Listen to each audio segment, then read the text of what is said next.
Les 4 cercles de l'ikigai 1. Ce que tu aimes, ta passion, qu'est-ce qui fait vibrer ton cœur, même quand personne ne regarde? Écrire, chanter, soigner, cuisiner, marcher dans la nature, l'amour est ton moteur, ta de. Ce. Dans quoi tu es doué, ton talent? Quelles compétences naturelles ou acquises te viennent facilement?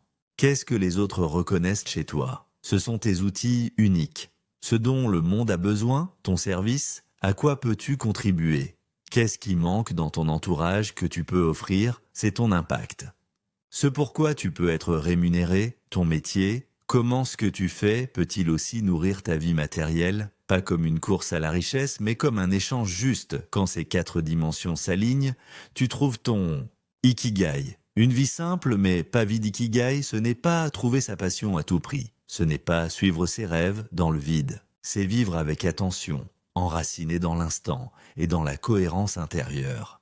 C'est faire du thé pour son voisin, cultiver un jardin, transmettre un savoir, réparer un toit, écrire un poème, avec présence et sens. Une histoire. Il était une fois un vieux menuisier japonais, Isamu, qui chaque matin sculptait des cuillères en bois dans sa petite cabane. Il en avait déjà fait des milliers. Il ne les vendait pas toutes. Parfois, il en offrait à l'enfant du village, à la mère du pêcheur, à l'étranger de passage. Quand on lui demandait pourquoi il continuait, il répondait simplement « Parce que chaque cuillère porte mon calme.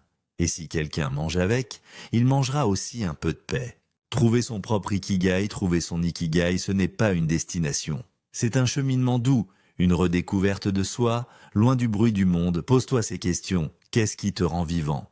Que fais-tu sans voir le temps passer? Qu'est-ce que tu aimerais transmettre? Et si tu pouvais aider une seule personne, comment le ferais-tu? En conclusion, l'art de vivre chaque matin ikigai, c'est l'art de dire oui à la vie, sans besoin de performance, c'est vivre dans le flux. Au lieu de lutter, c'est apprendre à être utile sans se perdre. C'est comprendre que la joie n'est pas un objectif, mais un chemin. Alors demain matin, au lieu de te lever pour faire quelque chose, lève-toi pour être quelqu'un.